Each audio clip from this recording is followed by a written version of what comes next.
आप देख रहे हैं न्यूज इंसाइडर 24/7। आइए नजर डालते हैं देश और दुनिया की 20 बड़ी खबरों पर। श्रीनगर के पांथा चौक इलाके के रिहायशियों ने नई शराब की दुकानें खोलने की तजवीज के खिलाफ पुरअमन एहतजाज किया। उन्होंने हुकूमत से इस फैसले पर दोबारा गौर करने और रिहायशी इलाके में शराब की दुकानों की इजाजत न देने की अपील की। पाकिस्तान के कब्जे वाले कश्मीर में 27 जुलाई के इंतखाबात से पहले सियासी तनाव मजीद बढ़ गया। जम्मू कश्मीर ज्वाइंट अवामी एक्शन कमेटी ने मुतालबात पूरे न होने पर 15 जुलाई को मुजफ्फराबाद मार्च का ऐलान किया।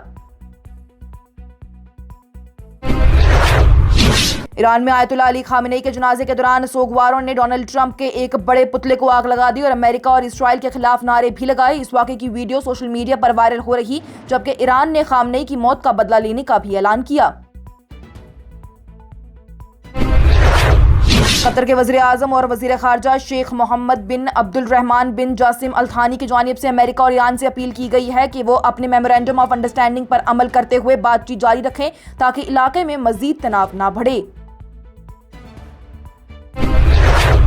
पीडीपी रहनुमा मोहित भान की जानिब से कहा गया कि नेशनल कॉन्फ्रेंस की दावत मिल चुकी है और इस पर फैसला पीडीपी के पॉलिटिकल अफेयर्स कमेटी की बैठक में किया जाएगा। उन्होंने कहा कि उनकी तहरीक सियासी मफादात के लिए नहीं बल्कि जम्मू कश्मीर के अवाम की आईनी हकूक और इज्जत के लिए है।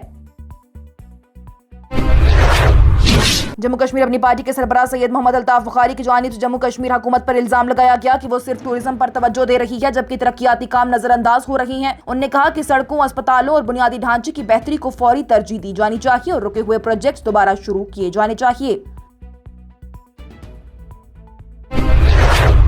पेट्रोलियम मिनिस्ट्री की जानिब से कहा गया है कि E20 पेट्रोल पुरानी गाड़ियों के लिए भी महफूज है और इससे इंजन को नुकसान पहुंचने की बात सिर्फ अफवाह है। मिनिस्ट्री के मुताबिक E20 को मुकम्मल टेस्टिंग के बाद ही मुल्क भर में लागू किया गया।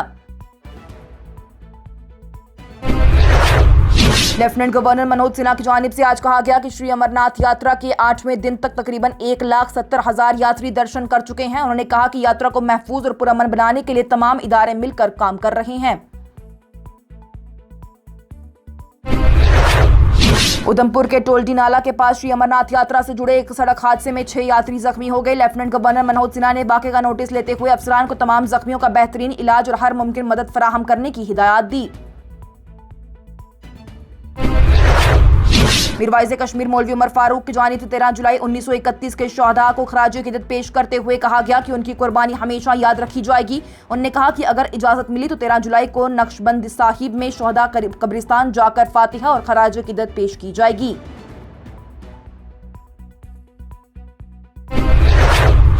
जम्मू कश्मीर अपनी पार्टी के सरबराह सैयद मोहम्मद अल्ताफ बुखारी की जानिब से उमर अब्दुल्ला हुकूमत पर कश्मीर में तरक्याती काम रोकने और स्टेटहुड के मुद्दे को जरिए ही अपनी नाकामियां छुपाने का इल्जाम लगाया गया। उन्होंने हुकूमत से फंड्स के इस्तेमाल पर वाइट पेपर जारी रखने का मुतालबा किया और दावा किया कि पिछले साल तकरीबन 7,000 करोड़ रुपए के फंड लैप्स हो गए। 25वें मुहर्रम यानी 11 जुलाई को मीरगुंड पट्टन में मुहर्रम जुलूस के दौरान सुबह 10 बजे से रात 8 बजे तक श्रीनगर बारामूला रोड पर ट्रैफिक मुतासिर रहेगा। ट्रैफिक पुलिस ने लोगों से गैर जरूरी सफर से परहेज करने और जारी किए गए अल्टरनेटिव रूट्स इस्तेमाल करने की अपील की। लद्दाख के लेफ्टिनेंट गवर्नर विनय कुमार सक्सेना ने यूनियन टेरिटरी के पहले EV चार्जिंग स्टेशन का इफ्तिताह किया। उन्होंने इसे लद्दाख को कार्बन न्यूट्रल बनाने और साफ सुथरी एनर्जी को फरोग देने की तरफ एक अहम कदम करार दिया।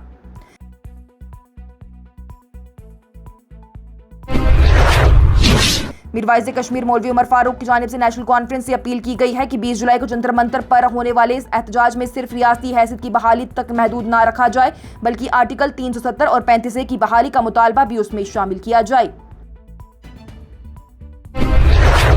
नायब वज़ीर आला सुरेंद्र चौधरी की जानिब से हीरानगर के हंगामे के जिम्मेदार बीजेपी को ठहराते हुए वाक़े की FIR और जिम्मेदार अफसरान के खिलाफ कार्रवाई का मुतालबा किया गया। उनने साथ ही जम्मू कश्मीर को स्टेटहुड दिलाने की मुहिम तेज करने और लोगों से आने वाले एहतजाजों में शामिल होने की अपील की। Leader of opposition Sunil Sharma की जानिब से आज कहा गया कि बीजेपी नेशनल कॉन्फ्रेंस के जंतर मंतर एहतजाज में शामिल नहीं होगी। उन्होंने इस प्रोटेस्ट को आई वॉश और आउटसोर्सिंग पॉलिसी को अपॉइंटमेंट स्कैम करार देते हुए हुकूमत पर असल मसाइल से अवाम की तवज्जो हटाने का इल्जाम लगाया।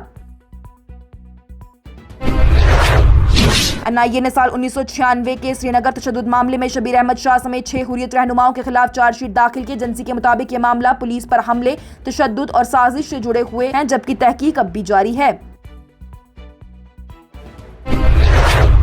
पार्लियामेंट की ज्वाइंट कमेटी ने दावा किया है कि वन नेशन वन इलेक्शन का निजाम साल 2029 तक लागू हो सकता है। कमेटी चेयरमैन पीपी चौधरी के मुताबिक तकरीबन 99% स्टेक होल्डर्स ने इस तजवीज की हिमायत की है और इस पर सबकी रजामंदी से अमल का तरीका तैयार किया जाएगा। और बांग्लादेश की साबका वज़ीर आज़म शेख हसीना ने आज कहा कि वो दिसंबर के आसपास बांग्लादेश वापस लौटने का इरादा रखती हैं, चाहे उन्हें गिरफ्तार या कत्ल का खतरा ही क्यों ना हो। इसके साथ ही टॉप 20 हेडलाइंस का यह मरहला हुआ इख्तिताम पजीर। दीजिए इजाजत। लेटेस्ट अपडेट्स के लिए देखते रहिए न्यूज़ इनसाइडर 24/7।